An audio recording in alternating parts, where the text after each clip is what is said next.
But the chat's going crazy. They want us to do a mock draft here. I'm going 20 seconds or less.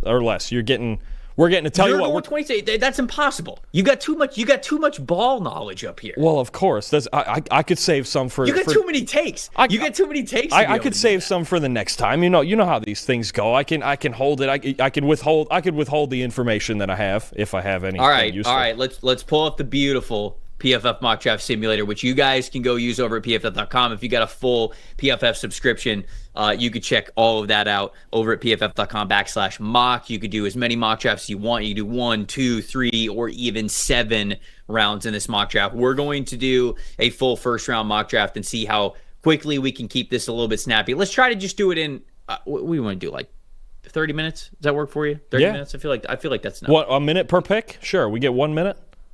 Yeah. Okay. Yeah. I'll try to keep it under a minute. No promises. Let's do that. David in the chat saying shot clock at 30 seconds. We're going to have a lot of shot clock violations here. All right, you want to go number 1? Let's do it. Let's enter the draft. You can pick number 1 overall for the Tennessee Titans. When it comes to the Titans, I'm just going to make sure that I have all of these signings pulled up. Relatively quiet signing for the signing period for the Tennessee Titans. They signed Dan Moore Jr. for a lot of money, 82 cold ones. And then they also signed Cody Barton to help out their interior linebacker room, released Harold Landry. What are they doing at number 1? What do you got? They've been looking at some of these veteran quarterbacks. There's supposedly still interest in Russell Wilson. I don't think that does enough to move the needle as far as this decision. I think Tennessee's going quarterback. I think they're staying at 1. I don't think they trade down. I think they're going to take Cam Ward. Okay, so you think that they're a Cam Ward team. If there was a team that you think would most likely trade up to 1, who is it? The Giants, if they liked one or the other enough that they felt like they had that first pick, or if they needed that first pick to get the guy that they wanted. All right, I get down with it. Number 2, Cleveland Browns. It's probably not Abdul Carter now. We have to think they're not going to double up like that now and just try to win. Or will they? Dude, how sick would that be? I mean, it would be sick. They still can't score. Every game would be 10-6, but no, that's what you pay. Hold on. That's what you pay Kevin O'Connell for. Kevin O'Connell, not Kevin O'Connell. I'm sorry, Kevin Stefanski. Different Kevin. Kevin Stefanski. Come on, I wasn't that far off. They're both named Kevin. I was like, wait, did they trade for Kevin O'Connell? He threw me off there. All right. I mean, you could go the Steelers route of just trying to win with a D line and not a whole lot else. That's your call. It's a tried and true strategy that I do think has worked out a lot. Walt is screaming that it's Abdul Carter. Well, they're going to see a whole lot of max protections against them. They have that. That's for sure. The Browns said that they viewed Travis Hunter as a wide receiver. Yes. So this does lean into them liking Travis Hunter for him to. No, I'm picking Abdul Carter. I'm picking Abdul Carter too. We're going to put Myles Garrett on one side. We're going to put Abdul Carter on the other. And we're going to say, try to stop us. And you're going to win every game. You're going to win every week 9-6. We're going to get 9-6 games in Cleveland every single week. Hell yeah. You know what 9-6 is? It's fine. As long as Cleveland's got 9. Am I right, Tyler? Tyler's behind the glass. He better be fist pumping back there because I'm helping the defensive line get a lot better and making some premium positions. You're up with the Giants at 3. All right. I hate to do it twice in a row on you, but I think the Giants also, we've seen they're desperate for a quarterback. They're in on every veteran, Aaron Rodgers, Russell Wilson, blah, blah, blah. None of that is long-term answers. I know there's been talks about this guy dropping and going wherever, but I really feel like if he's here, the Giants are going to pull the trigger. They just need a quarterback so bad. They have Malik Neighbors. They re-signed Darius Slayton. They can find more running back speed at running back later in the draft. Shedeur Sanders will still be a New York Giant. He was wearing the Giants' cleats. He was throwing balls in the streets to Malik Neighbors. He was dabbing up Brian Daboll. I'm going to take a quarterback with 2 of the first 3 picks here. I just do not think that's happening. I just don't think it's happening. Don't think it's happening. Daboll and Shane, they need a solution. And at least right now, if Shedeur Sanders is their only solution that they feel like is, and maybe they don't feel like it, maybe they don't, but I still feel like the Giants, through all the smoke screens, they need something they can call at least a chance at a long-term quarterback. Number 4, there's no way I'm letting Travis Hunter get any further than this. If he gets to number 4 overall, he is the Patriots wide receiver 1. With them signing Carlton Davis to be able to play corner, they don't feel like they have to have Travis Hunter to play corner all the time, although they could certainly put him on the field and allow him to play corner. That's a pretty nice cornerback trio there, with Marcus Jones being able to play in the slot as well. So you feel good about whatever matchup you're throwing Travis Hunter's way every single week, whether he's playing a couple of snaps at cornerback, or the other way around. I think he'll mainly just play wide receiver, but I don't know how much. I've said this all offseason. I don't know how much, if you play him primarily as a wide receiver, you're going to get out of him as a corner. But like, maybe you play him at safety. Like maybe there's some snaps where you go, hey, just play like single high and just go ball hawk on this player on this drive or whatever. So it gives you some secondary flexibility. But I'll go Travis Hunter at number 4. There's just no way the Patriots pass on him, especially with Mac Hollins currently as their wide receiver 1 there. So you're up with Jacksonville at 5. I think there would have been a good argument, depending on what the Pats think of him at receiver, is that I still think Tetero and McMillan's an option there. Absolutely, but I get it. Hunter, too talented to pass up. This is a guy that with Jacksonville at 5 here, they made a couple of signings on the offensive line, so maybe I'm less inclined to go with a Will Campbell. I don't think they would go with a McMillan or a Ginty, an offensive weapon here. I really think Mason Graham is still in play here at 5. I think you fill out this defensive line. You've got Josh Hines-Allen. You've got Trayvon Walker. You've got, a good set of linebackers with Oluokun and Lloyd. I think we fill out this front 7 in the middle. I know he's undersized. I know arm length, all of that. But, again, I still feel like Mason Graham is one of the 3 or 4 best football players in this draft, and I think it'd be a great fit right in the middle of this Jacksonville defense. And I also think about James Gladstone coming from the Rams. I'm not saying at all that Mason Graham is Aaron Donald, but the impact that an interior guy like that can have on a defense and what he has seen Aaron Donald do in the past with the Rams, I'm still going to go Mason Graham here at 5 to Jacksonville. I don't hate it, given what they've done in free agency, that they've addressed the offensive line first. Now, they could still go Armand Bembou, but I do think that Mason Graham's sort of back in play there at number 5. Las Vegas Raiders at number 6. Ooh, you have a choice here. You have the choice. Are you talking about between Tet and Genty? Absolutely. Yeah, I'm trying to think of anybody else is like, if I'm entertaining anybody else here. I don't really think so. You could entertain a corner. That you could, if it's Barron or Will Johnson. I think that's not totally out of the realm. No, Tetero McMillan it is. Love it. I love that setup for them with Tetero McMillan, especially with Geno Smith coming over, and he's already familiar with, okay, I know how to throw to a jump ball receiver in DK Metcalf. He already gets that. And so giving him a player who can win as a monster at the catch point, as a wide receiver 1, as a true sideline type of a wide receiver, I think is going to make Geno Smith feel right at home, because I like the offensive line they're cooking. And cooking up, I should say, and I like the running back options that we have later in this draft. So I'm going to go Tet here at number 6. All right, so the Jets. I'm kind of eliminating options here. The two top quarterbacks are gone. They signed Brandon Stevens for $12 million a year at corner in free agency. I don't think they're going corner with this pick. I can't help but feel like Tyler Warren's never been more of a New York Jet than he is right now. Over Membu, if he's there? Membu's a possibility. I mean, I think they could find a value at right tackle or maybe someone later on, but I think they would have a hard time, especially with the stress of if they're going to run their offense, if Tanner Engstrand is going to run the offense the same way that they did in Detroit, and they're really trying to emphasize, okay, we need a weapon at that tight end spot, a two-way weapon as a blocker and as a receiver. I think Tyler Warren is going to be there. I think Aaron Glenn's going to love the attitude that he brings on the football field with and without the ball in his hands. I think it's still Tyler Warren. All right, 8. I feel like it's setting up for Shamar Stewart. I really is. Stewart, the Pierce.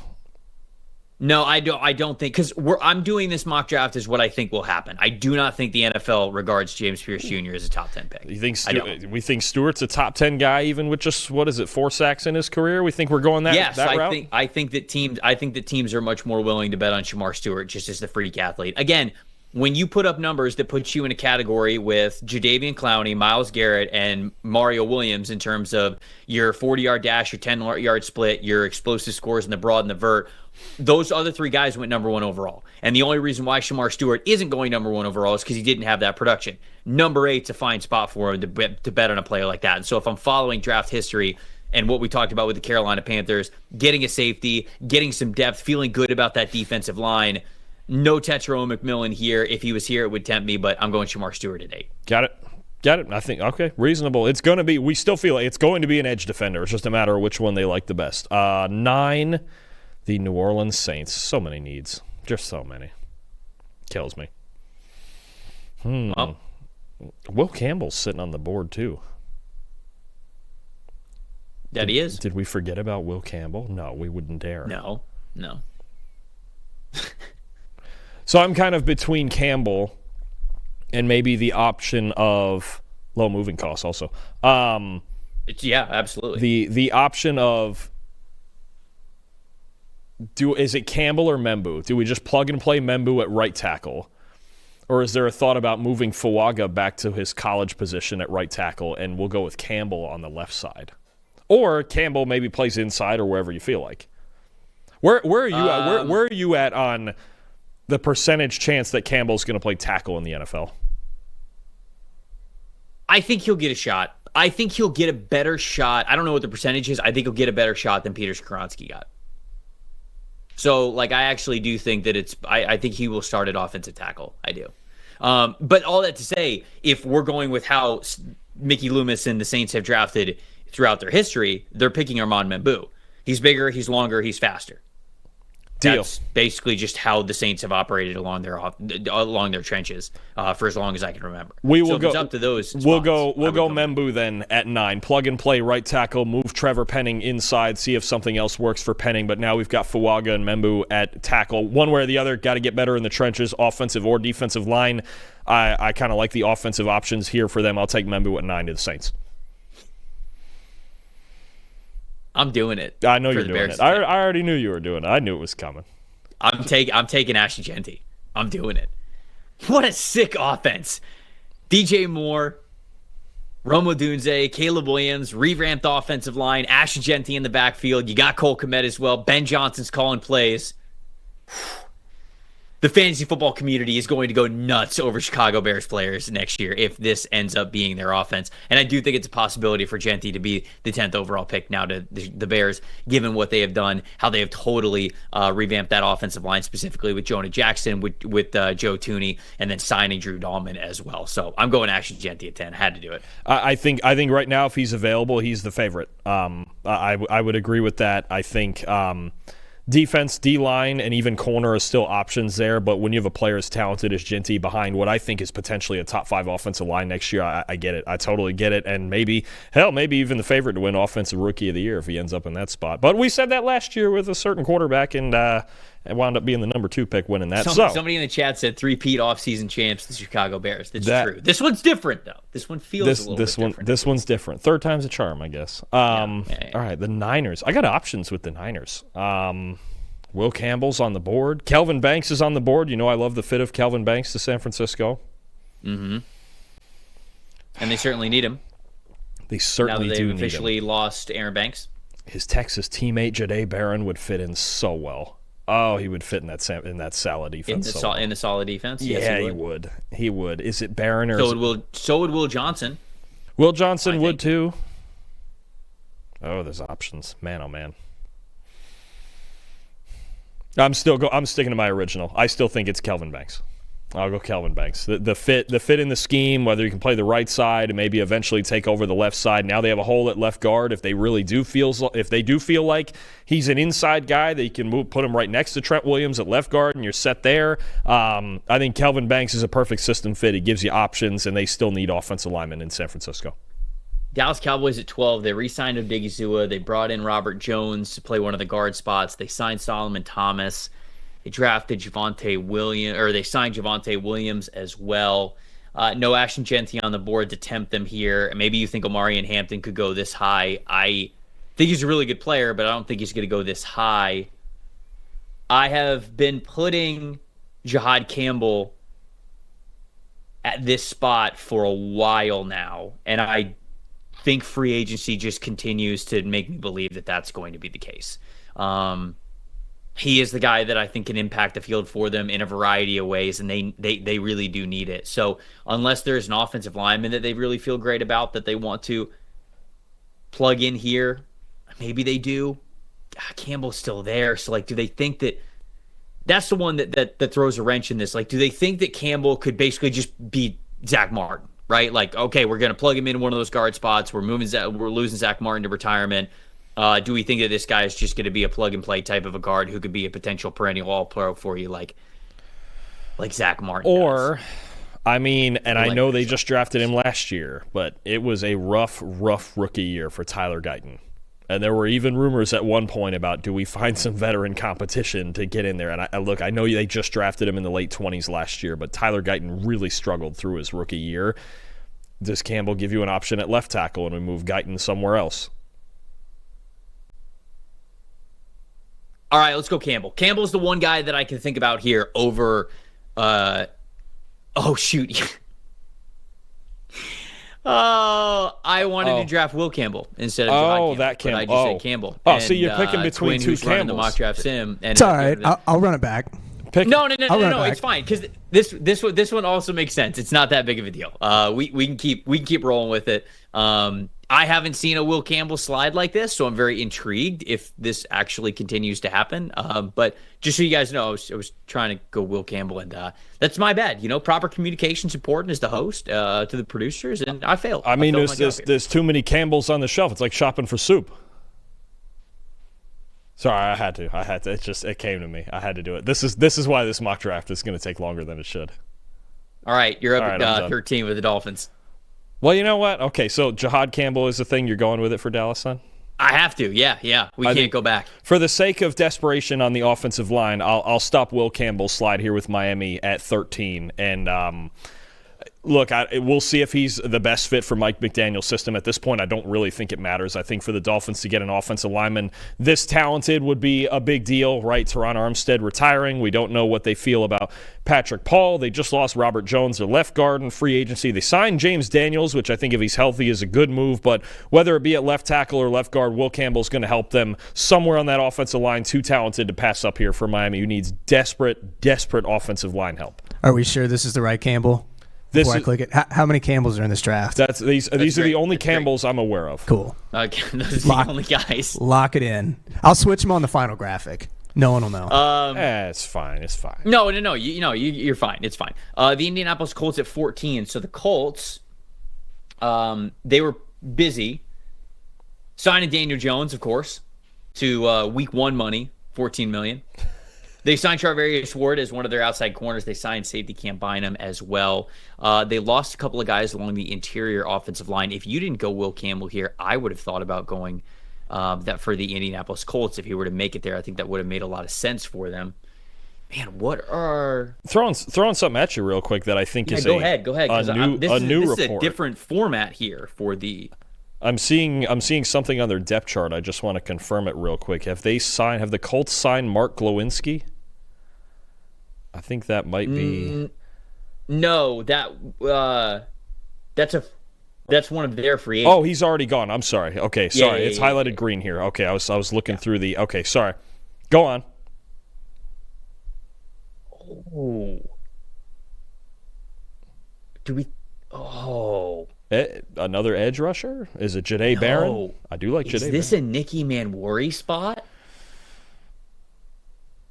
Because they didn't sign Julian Blackman. They signed Cam Bynum. But then if you get Nicky Manwari to play, independent of what you think of Nicky Manwari, he's going top 20. He's going somewhere in the top 20. Yes, it's just is he the fit there? Because it feels like you're going to have two box safeties at that point with Manwari and Bynum. I don't know. You think Bynum's going to? Yeah. I think I would. I think I'd rather take Starks. Ooh. Manwari's probably going to go, like I would think about if he's going to go to maybe a Cincinnati or even a Tampa Bay, but I think I would, if for this team, for the Colts, I would rather have Starks. Because I think Bynum's kind of that floating around box safety, and if you have two of them, then what do you have over the top? Yeah. All right, I'll take Starks. I'm gonna take Starks here for the Indianapolis Colts. I didn't see what the chat was thinking here. Oh, he's saying that they need a tight end. They could have gone Colston Loveland there as well. That could have been the case. I don't hate that, but obviously we went Starks here because I like the fit of him and can't bind him. So you're up at number 15. I can't see what team that is because it's the Falcons. The Atlanta Falcons. Well, I have a choice between edge rusher and corner, and there's plenty of good ones. What have the Falcons signed already? I feel like they haven't done a whole lot, right? They don't have any money. Ooh, Christian Fulton just signed to the Kansas City Chiefs. A little 2-year, $20 million contract. All right, that's fun. A little more help at corner, veteran help at corner. Usually they're taking their day 3 picks and all that. Okay. I like it. I like that. I like that signing for the Kansas City Chiefs. I like it. Edge rusher or corner for the Falcons? What's it going to be? Edge rusher, James Pierce Jr. We're going with it. Yeah. I had thoughts about Will Johnson, but I think this is a spot, Arizona here at corner, that could also be an opportunity because now. Yeah, I would go Will Johnson here. That's who I would go with for the Cardinals. It's the pick that I continue to gravitate towards. I don't know.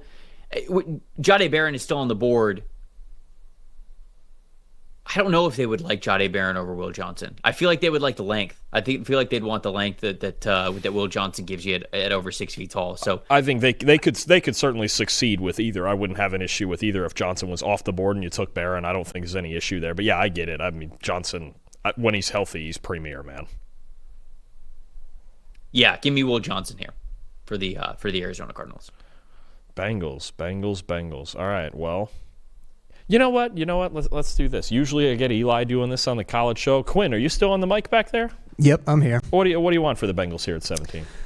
This is predictive, right? And not what I want? Yeah. Okay. Yeah. Predictive, and this is just based off what has gone on thus far in free agency. They need a starting guard. They need 2 starting guards. They need pass rush help. I think they need a starting linebacker. They signed Oren Burks, but I think that's an Akeem Davis-Gaither replacement. Yeah. I mean, well, if they're going to trade Hendrickson, they desperately need edge help now. Yeah.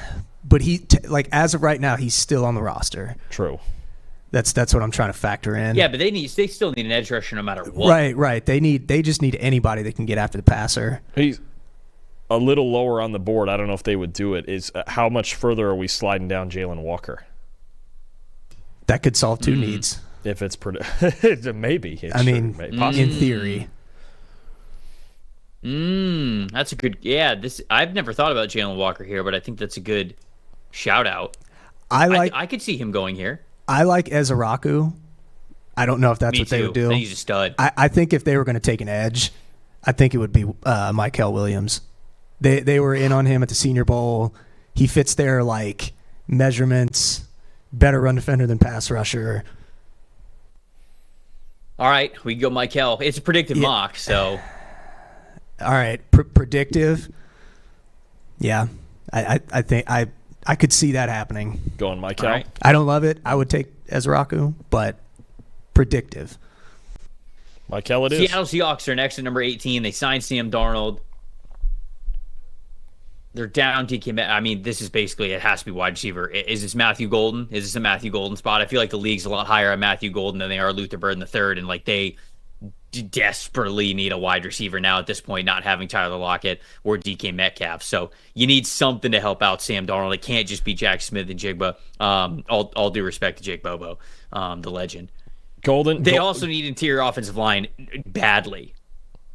Very badly. I still think that's a day 2. That's a day 2 thing. I think if you do it here, you're reaching a little bit. You have, I think, 50 and 52 in the second round, or even if you wanted to package something and trade up for a certain guy, you could. But I think here, I think now receiver, yeah, you're right. With Burden, Ibuka, and Golden all on the board, I do think receiver becomes the play here. I'm with you. All right, Matthew Golden. I think Matthew Golden comes off the board pretty quick. So let's go Matthew Golden here for the Seattle Seahawks, given what they have done in free agency. Now you got the Tampa Bay Buccaneers at number 19.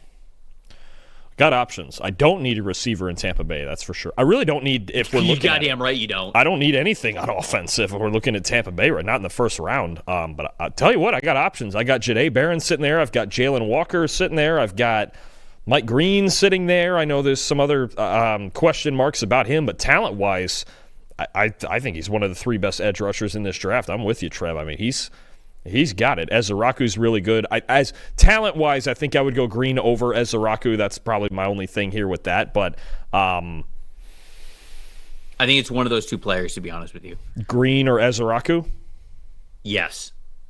Yeah, I really do. I think it's Green then. I have Green a spot or two ahead of Ezeraku in my edge rankings. Well, I know hold on, wait. Before you hit that. Or is it Jalen Walker? I didn't think of Jalen Walker. Because again, he's going. Jahdae Barron's also on the board. And Barron is a perfect cover 3 corner. He is. There's a couple of guys. Those are a couple of guys that it feels odd that we have them falling this low. But these things can happen. I mean, we've had some good players go already. This is another spot. If Jihad Campbell was available, I think that might be the pick here as well. But I would agree. Man, who would they? Dude, or is it Jahdae Barron for the value of it? It might be. Yeah, because they signed Hassan Reddick.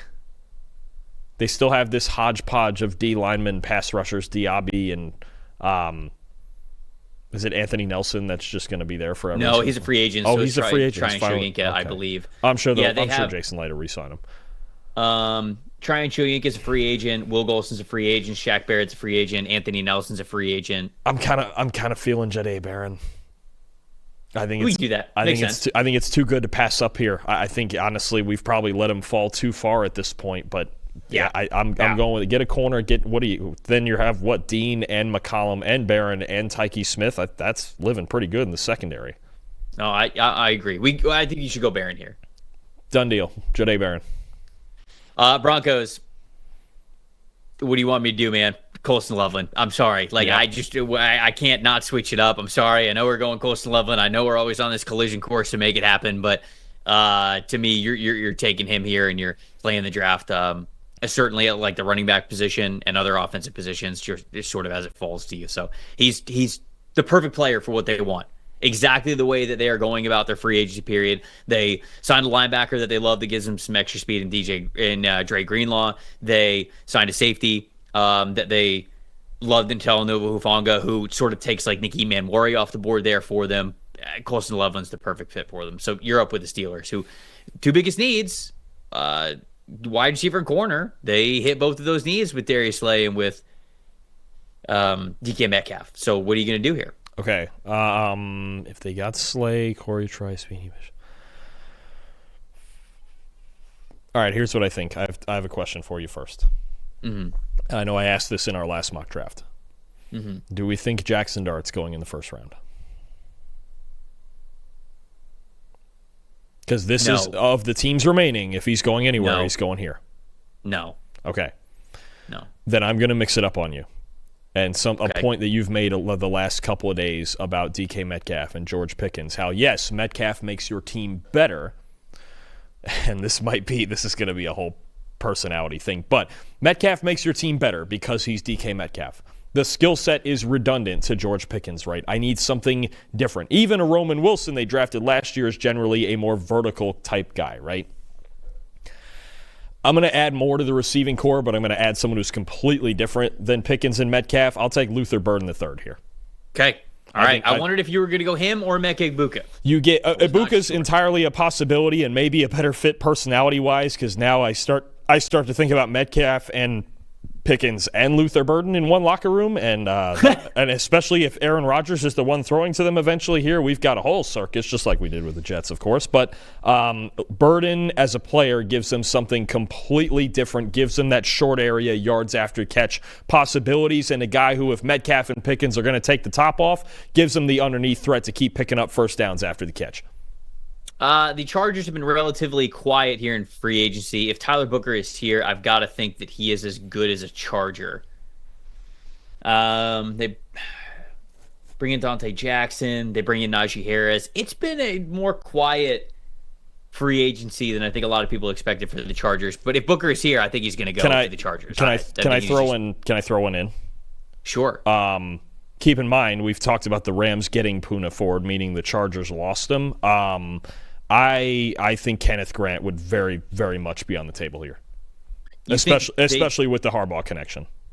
Yeah, I guess I don't disagree. Because, I mean, I know that there's been a lot of complaints about the Chargers' interior, but is it really bad? Johnson, Bozeman, Pipkins, I know that's not the best in the league, but would it make them go Tyler Booker here as opposed to, because I think there's a big emphasis on this defensive line. They re-signed Tart, they re-signed Khalil Mack, but they still need work to be done in the interior. I think Kenneth Grant would be a real possibility here.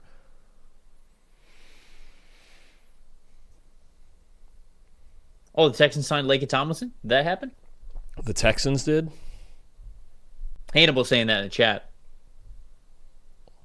Oh, the chat and their sources. They do. They're very connected. They got their sources. I'm gonna go Tyler Booker here. I'm still gonna go Tyler Booker. Tyler Booker. Yeah, I'm gonna go Booker at 22. Packers at 23. You're up. 23. All right, the Packers are weird. I don't think I'm going offensive line. There's been arguments about the Packers at receiver too. They don't have a number one guy, but they're also not in position to get a number one guy. Jahdae Barron didn't fall this far. I think it's an edge rusher.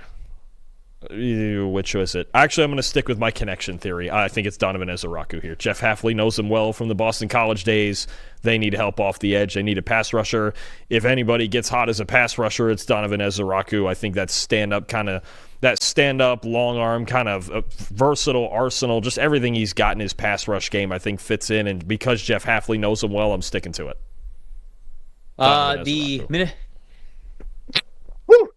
Sorry, sneezed. I think it's the first time that I've ever sneezed live on the show. Well, there so it was go. Interesting. That's how you know we've been on for a while. That's true. I love what the Minnesota Vikings have done at number 24. I think that the flexibility of getting Ryan Kelly and Will Fries and Jonathan Allen, Javon Hargrave have given them the ability to have that flexibility to trade back and to get more draft picks. We're not going to do trades here.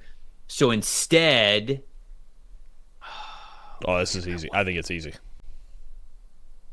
You think this is Kenneth Grant? Yep. If they stay here, I think Kenneth Grant's or a Walter Nolan, either one. I think a run stopper to balance out Hargrave and Allen as the pass rushers. I think absolutely it's one of these run stoppers. Let's go Kenneth Grant. I agree with you. I'm gonna go with Kenneth Grant here, which puts the Texans up now at number 25. Well, and you put me in a rough spot because even if they have signed Laken Tomlinson, I would think the Texans would be in on a Tyler Booker. I think yeah. Josh Simmons is sitting right there. Oh, they need a tackle too, don't they? This is easy. Yeah, it's going to have to be. It's almost for as much as honestly I think there are real debates about him or Connerly. I think that the league thinks higher of Simmons and his ceiling. Because they now a new need is left tackle. Yep, Josh Simmons, let it rip. Yeah. Yep. I think that is the correct choice. Yep. The Rams have two players that I would be very intrigued with getting into their defense. Jalen Walker is one of them. Nicky Manwari is the other. I think I would go Jalen Walker because then it would be Jalen Walker, Omar Spates, and then the front seven that we have talked about before. So I don't know if Jalen Walker is going to make it all the way down here in the first round, but even if he sort of wants to be viewed as a linebacker, but I at least trust the Los Angeles Rams to get the most out of him wherever that position is going to be in the NFL. They're going to just maximize his speed in any possible way they can. So I'll go Jalen Walker, the linebacker from Georgia here at 26. Yeah, I think there's some fun scheme possibilities there too. When you think about what they used to do with Aaron Donald getting into a five-man front on passing downs, I think Walker could actually step down and be that fifth guy, and you've got him on one edge and Verse on the other. Maybe that is the right place for kind of a hybrid role for him there. I actually don't hate that at all. It's been hard for me to find the ideal spot for Jalen Walker. That might not be a bad move because he can do a little bit of both. The Ravens, they don't need a left tackle. That's the good news. That is the good news. It's good news. Is it an edge rusher? Is it a weapon? I think I'm almost between those top two guys on the board right there in Green and Ibuka. I think that's probably the conversation here for the Ravens. Yeah. If Tyler Booker was here too, I would have thought about that because they lost Makari in free agency also. This could be a Tyler Booker spot. Would this be a Donovan Jackson spot? Do we think Donovan Jackson's getting in the first round? I think the league likes him a lot. They do like him a lot, but I don't know that he's going ahead of these other guys. But they also like to live with all those tight ends on the field anyway. Ibuka will block for you though. Like if I feel like he's a Baltimore Raven type of a dude. Yeah, that's true. That's true, and it gives them some versatility. Let's see. Is anybody in the chat saying something? What do you got? This one? Donovan Jackson or Mike Green.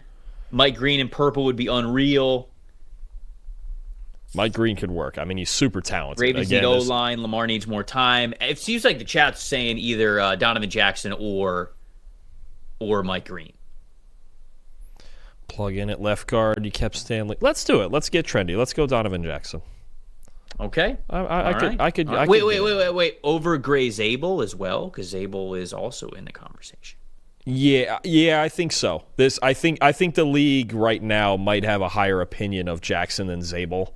I know we like Zabel a lot, and I think in the right fit. I mean, don't even be shocked if, say, Houston or Minnesota were to take him if they stay at that pick, or I think Zabel could be a very nice target in the 30s. So I think we'll go with that. We will go with Donovan Jackson. I can't find him. Why can't I find him? He's listed as a tackle. Oh, yeah. Well, that won't be the case anyway. Yeah. Donovan Jackson. Okay, cool. Okay. Lions. Scroll down. Who we got? What are the remaining teams? We'll go kind of rapid fire here. Detroit. You have Detroit next. Okay. Ooh. So they signed DJ Reed. Mike Green, right? I mean, like, I can't be totally overthinking this. I mean, like, it's got to be Mike Green. I think that makes a boatload of sense. I got nothing against that. Yeah, Mike Green makes it here. We're going Mike Green. We're doing Mike Green. We have to get Nicky Manwari out of the first round. Like, one of us has to pick Nicky Manwari here with these last couple of picks. I'll do it right now with Washington because they were in on Javon Holland. Nice. They were in on Javon Holland, didn't quite get him. I think Dan Quinn would love Nicky Manwari. I think that's the exact type of safety that he likes. You think about the old Cam Chancellor days in Seattle. I think that makes a ton of sense. Okay, all right. Quinn, can you scroll down for us? Buffalo is next. No, on the team side. Oh, there we go. Yeah. Nope, I still can't see it. It's still zoomed in. You've got the Buffalo Bills at 30. Okay. Bills added Josh Palmer. I like the additions that they brought back. Added Michael Hoyt. Walter Nolan's here. This is an easy Walter Nolan spot. With a league like Darius Alexander or Derek Harmon. No, I'm going. Now Walter Nolan. I can't. I don't think Alexander's going first round. Yeah. Okay. All right. Walter Nolan for Ole Miss. That's what I'm going with there. Cool. Kansas City Chiefs. Kansas City. You had mentioned about their offensive line. Mm-hmm. Maybe still looking for a left guard. Maybe is it a Gray Zabel spot? Ooh, Gray Zabel? Is it a Gray Zabel spot, or am I going D line? Because if Zabel goes in there, he's playing left guard. He's not going to play center. Mm-hmm. I don't know if they would draft a left guard that early. Then I'm going defensive line. Who would you go with, Derek Harmon? It's two guys. Two guys jump out at me. I think it's either Harmon or it's. I wonder if they'd be in on Tyleek, because Tyleek's the type of interior defensive lineman that they would need now. That's reasonable too. The big run stopper, Harmon, Tyleek, or even Scorton off the edge. Any of those? Oh yeah. Those are all three good choices. I'm gonna see if the chat's got any opinions there, one way or the other. Nope, nobody's talking about. I'm gonna take Harmon. I think the league is very high on Harmon. There's still a chance he goes in the top 25. I'll go Harmon, and you've got Philadelphia to finish it. Ibuka's an option. I still think Ibuka's an option as a third guy. Hell yeah. Maybe. Scorton. I'm thinking Scorton or Alexander. You don't think? Hold up. You think? Real quick, one more thing, and I know it's not quite the same defense. They did just trade C.J. Gardner-Johnson. Do we reach a little bit here? I already talked about it earlier in the show, brother. Safety? Sidney Brown. He's plugging right in. Wait, say again? Not worried about it. Sidney Brown. Sorry. Okay, so maybe they wait. I was thinking about maybe it's like, do we get a Xavier Watts here or somebody like that at 32? Can I see edge rusher? Can we go to edge rusher here, Quinn? Let me see the full edge rush situation. I think Scorton's probably the play. I think so. I think that would fit in well. I'm with you on that. A little bit of a bigger guy. I mean, you got Jalix Hunt, you got Nolan Smith. They can be stand-up guys for you. Nick Scorton can kick inside a little bit, play a little 4-eye technique if you want him to when you're going odd front stuff. We're going Nick Scorton there for the Philadelphia Eagles. I dig it.